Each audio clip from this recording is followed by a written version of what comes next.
Un jour apparemment normal, un innocent chercheur d'emploi nommé Coates se fait soudainement sauter dessus par des limaces. Heureusement, la jeune fille qui se trouve à proximité a de la suite dans les idées, et elle élimine les limaces en un rien de temps. Après s'être assurée que notre demoiselle va bien, elle s'en va, et dans le processus, elle laisse accidentellement tomber son sac d'or. Coates voit un nom dessus qui dit « Boutique d'armure pour dames et messieurs ».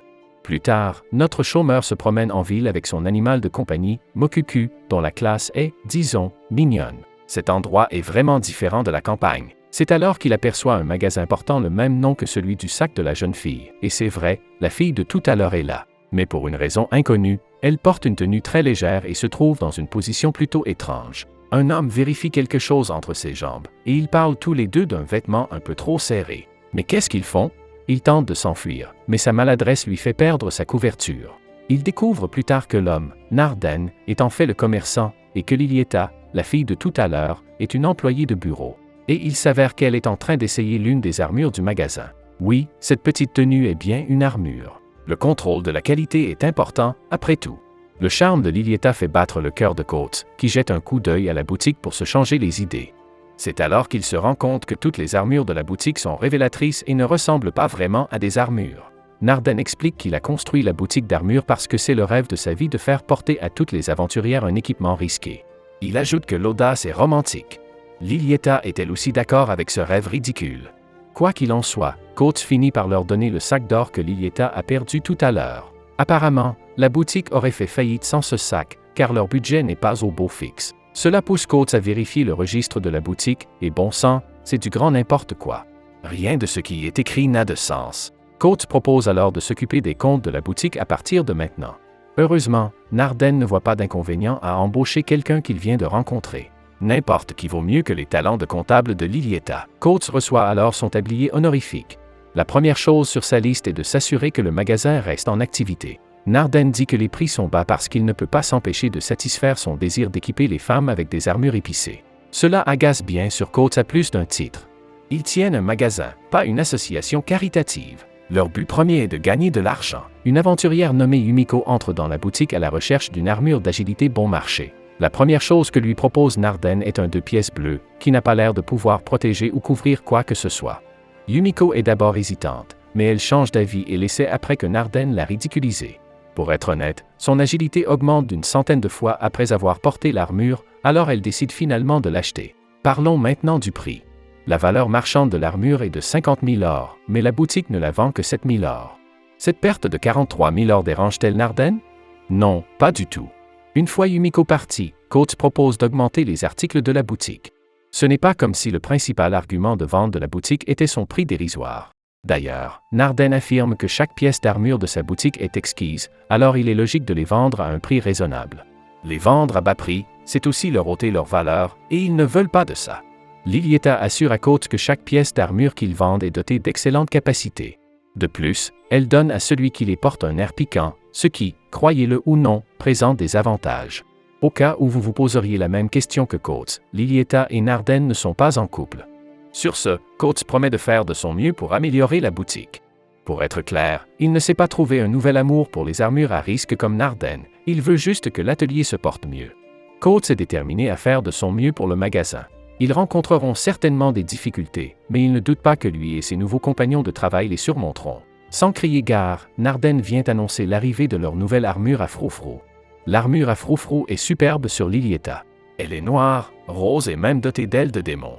Certains diraient qu'elle ressemble à une fille démoniaque, mais Coates pense qu'elle ressemble à l'avènement d'une déesse de l'Évangile. Elle est si divine qu'il veut graver sa silhouette dans sa mémoire pour toujours. Les choses prennent alors une tournure inattendue. Sans aucun doute, Coates ressent les effets de l'enchantement de l'armure. Il se met à genoux et s'exclame qu'il veut être piétiné et frappé par les pieds divins de Lilieta. Oh, qu'est-ce qu'il donnerait pour être blessé par la toujours belle Lilieta?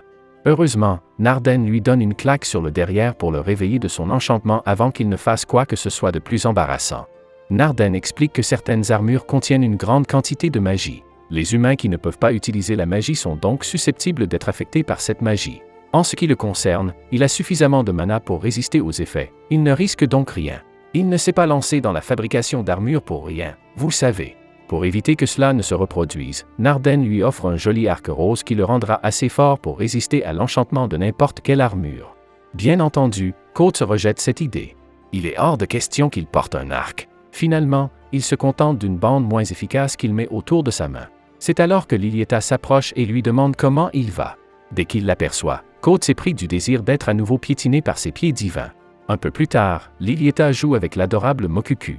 Mokuku-chan, tu es si mignon. Mais pour Coates, Lilieta est bien plus mignonne. Quoi qu'il en soit, elle offre une noix à Makuku, puis, elle l'ouvre à main nue. Elle. Nue. Main. Coates découvre plus tard que Lilieta est incroyablement forte. En fait, elle est si forte qu'elle doit porter des gants enchantés pour contenir sa force. En rougissant, elle dit qu'elle est reconnaissante à Narden car il ne lui a pas seulement donné ses gants, mais aussi un travail et un endroit où rester. C'est alors que Coates découvre la triste nouvelle que Lilieta et Narden vivent ensemble au 2e étage de la boutique. Heureusement, Narden entend leur conversation et lui propose d'utiliser la chambre d'amis située à côté de celle de Lilieta. À ce moment-là, plusieurs scénarios impliquant Lilieta traversent l'esprit de Coates. Pour être honnête, Coates pensait qu'il vivrait dans des auberges pendant un certain temps. En fait, il vient d'arriver du village voisin lorsqu'il a rencontré Lilieta pour la première fois, et c'est donc une bonne occasion pour lui. Pour Narden, aider son commis est une évidence. Après tout, ils sont tous dans le même bateau, alors ils devraient toujours s'entraider.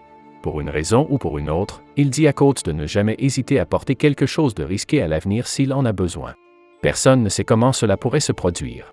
Puisqu'ils sont déjà sur le sujet, Lilieta dit à Coates de ne pas hésiter à lui faire savoir s'il a faim ou soif. Elle lui offre donc un verre de jus de pomme fraîchement pressé. Oui, mesdames et messieurs, du jus de pomme fraîchement pressé. Et puisqu'ils vont vivre ensemble, elle leur suggère d'abandonner les formules honorifiques lorsqu'ils se parlent. Ce soir-là, Lilieta sert le dîner aux garçons et, comme prévu, sa cuisine est délicieuse.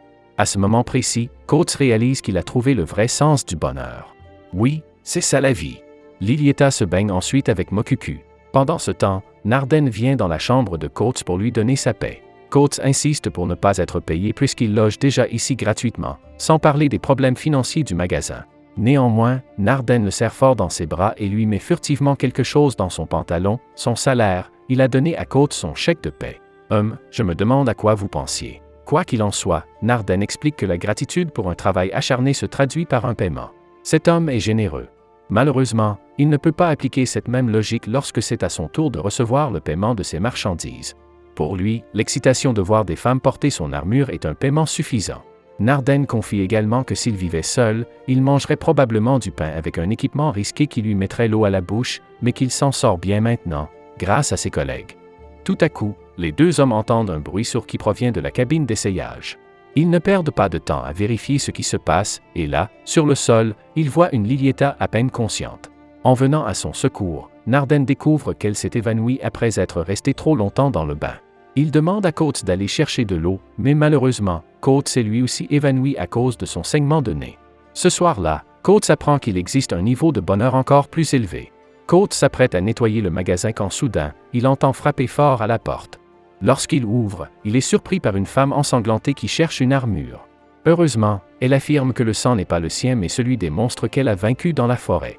La jeune fille se présente comme Fléarica, et apparemment, c'est une habituée de cette boutique. Mais franchement, Coates a du mal à prêter attention à ce qu'elle dit tant ses gélos sont distrayants. Elle finit par révéler qu'elle est venue chercher de jolis vêtements. Coates, béni soit-il, fait de son mieux pour trouver une tenue convenable pour Fléarica, mais tous les vêtements sur lesquels il met la main manquent de tissu. Il finit par se contenter d'une robe armure transparente. Ce n'est pas qu'il aime les vêtements transparents, mais celui-ci est au moins 0,02% moins moulant que les autres. L'instant d'après, Coates se retrouve dans la cabine d'essayage avec Fléarica, ce qui, une fois de plus, le fait s'évanouir à cause d'un saignement de nez. Les premières choses que Coates voit lorsqu'il reprend conscience sont les filles angéliques qui se trouvent devant lui. Alors, pour la 3e fois, il s'évanouit à cause d'un saignement de nez, et vous savez, je ne plaisante pas, cela se reproduit 3 fois de plus. À ce stade, ce n'est plus qu'une question de temps avant qu'il ne meure d'une perte de sang. Il y a 20 ans, un garçon solitaire nommé Narden fréquentait un certain terrain d'entraînement. Les gens l'appelaient le « génie sorcier ». Narden avait l'intention de dépasser les sorciers des générations précédentes. Pour ce faire, il s'entraînait jour après jour. Mais un jour fatidique, il rencontra une chevalière sensuelle nommée Rose Le, allongée sur le terrain d'entraînement. Le taquina et lui proposa de l'aider à s'entraîner, mais Narden prit son offre pour un signe qu'elle ne le prenait pas au sérieux. Il invoqua le feu pour prouver son point de vue, mais celui-ci s'éteignit aussi vite qu'il était apparu. C'est à ce moment-là que le jeune Narden réalisa qu'il devait passer à la vitesse supérieure pour prouver son sérieux. Il utilisa le feu amical final finish, mais le l'éteignit instantanément avec sa pose érotique. Ufufu, le sexe est la meilleure des armes, dit-elle. Ne voulant pas s'avouer vaincu, Narden utilise alors Water Pocari Ice Winter et Badass Tundry Stuff. Mais le résultat est le même. C'est la première fois que le sorcier génial est vaincu. Reconnaissant enfin sa défaite, Narden demanda à Leu de le prendre comme apprenti, ce qu'elle fit. Au fil du temps, elle lui apprit tous les secrets de l'amour à force de travail et de persévérance. Un soir, alors qu'ils contemplaient tous deux le ciel nocturne, Leu lui dit qu'elle était à la recherche de l'armure authentique, l'équipement légendaire que seuls les meilleurs artisans du monde peuvent fabriquer. Certains disaient même que tous ceux qui la regardaient étaient enchantés par sa beauté. Pour répondre au désir de son maître, Narden lui promit qu'il lui fabriquerait un jour l'armure véritable. Cela la rendit bien sûr très heureuse. Le temps passa, Narden renonça au statut de sorcier et quitta le village. Il fit tout cela pour créer l'armure véritable qu'il avait promise à son maître. Il finit par explorer l'amour sous un autre angle en ouvrant une boutique. Cela fait maintenant 20 ans qu'il a fait sa promesse, et aujourd'hui, il a enfin le prototype de l'armure véritable. Narden est la preuve vivante que l'on peut tout faire avec une détermination sans faille. C'est une belle histoire, non? Dommage que Narden l'ait inventée. Coates fait de son mieux pour être tolérant avec Fléarica, même si elle reste trop longtemps dans le magasin. Elle mange et boit beaucoup, mais ne rentre jamais chez elle. Apparemment, c'est parce qu'elle manque d'argent. Pour l'aider, Narden lui propose un travail à la boutique, qu'elle accepte volontiers. Coates est chargé d'entraîner Fléarica, et dès le début, elle l'aguiche en lui caressant le corps. L'entraînement risque d'être long. Tout à coup, 3 limaces entrent dans la boutique.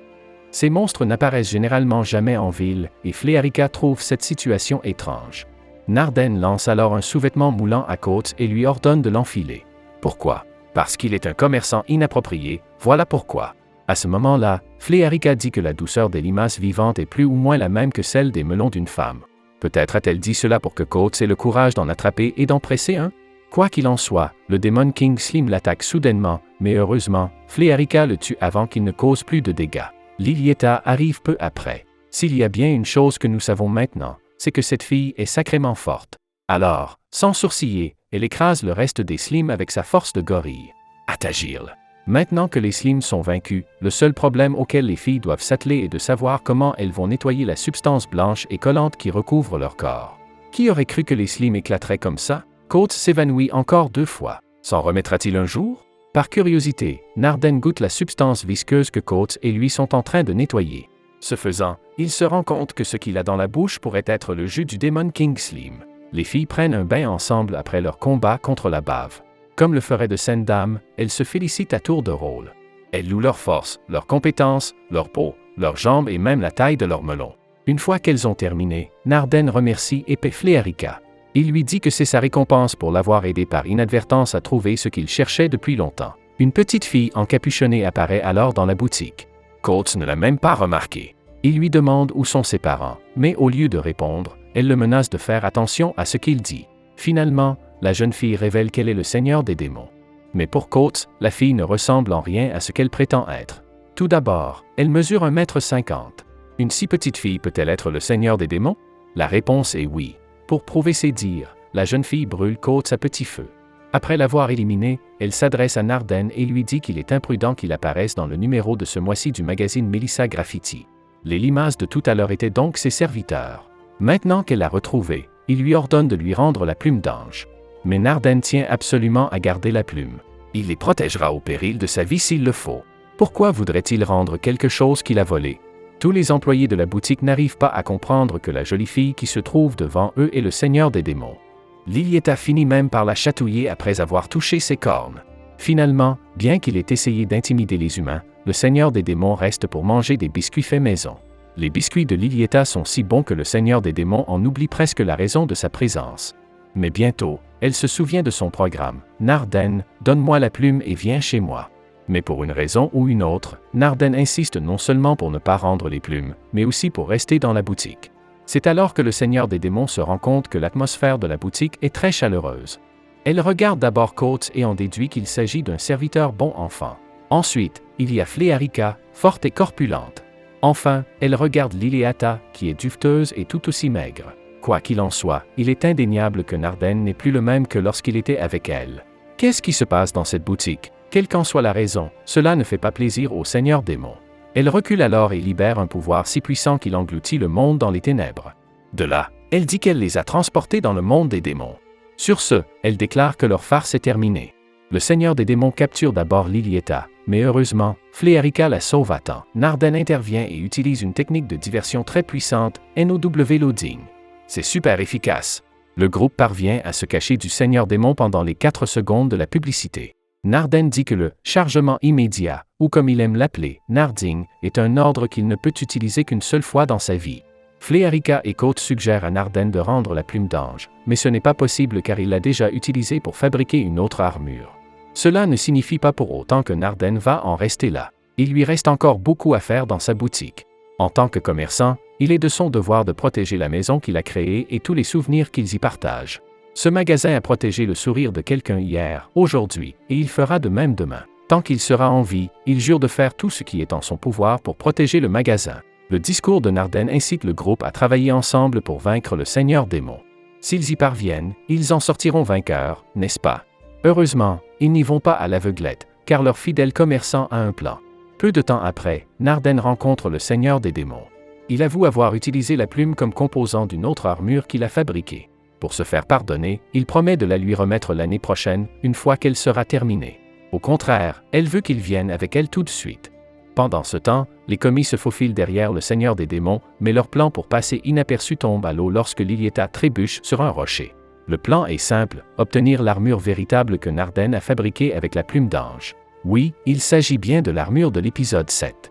Il dit qu'elle est actuellement stockée au sous-sol. De plus, cette armure combine la douceur des melons d'une femme et la plume d'ange, ce qui lui confère une solidité à toute épreuve. Le groupe se précipite à la boutique pour récupérer l'armure, mais le Seigneur démon leur rend la tâche difficile à cause de ses attaques incessantes. Fléarica résiste autant qu'elle le peut, mais elle finit par perdre face au Seigneur démon. Elle lance ensuite un orbe rouge sur Lilieta, mais Côte la sauve à temps. « Je te protégerai, je serai ton armure. » Curieusement, la chemise de Côte n'est même pas déchirée lors de l'attaque. Ce qui se passe, en revanche, c'est qu'il est envoûté par l'attaque du Seigneur démon en raison de son intolérance à la magie. Il ressent alors du plaisir au lieu de la douleur. Côte utilise ensuite son corps comme bouclier pour protéger Lilieta pendant qu'elle se faufile dans la boutique pour enfiler l'armure véritable. 21 secondes. Lilieta dit qu'elle n'a besoin que de 21 secondes pour enfiler l'armure. Malheureusement, le Seigneur des démons entend ce plan et, au lieu d'attaquer Côte, il rassemble une boule de magie et la dirige vers le magasin. Cependant, les 21 secondes sont écoulées au moment où elle libère son pouvoir. Lilieta, vêtue de l'armure véritable, arrête l'attaque sans perdre une goutte de sueur. Le Seigneur des démons repart à l'assaut, mais une fois de plus, Lilieta le bloque facilement. Le Seigneur des démons utilise alors son coup de grâce dans l'espoir de mettre fin au combat. Mais Lilieta a elle aussi un coup de finisseur dans sa manche. Elle s'envole dans les airs et charge le Seigneur démon avant de libérer son ultime pouvoir, qui, apparemment, est une tape sur la tête. Oui, mesdames et messieurs. C'est aussi une compétence de l'armure véritable. Elle a la capacité de dompter les ennemis. C'est ainsi que les crises de colère du Seigneur démon prennent fin. Elle voulait seulement qu'on la remarque et qu'elle porte de jolies tenues. Finalement, le Seigneur des démons dissipe sa magie et réalise son désir de revêtir une charmante armure d'écolier grâce à Narden. Elle n'est pas à la hauteur de la plume d'ange, mais elle est quand même mignonne, alors ça marche. Et puis, il a toujours voulu lui offrir cela.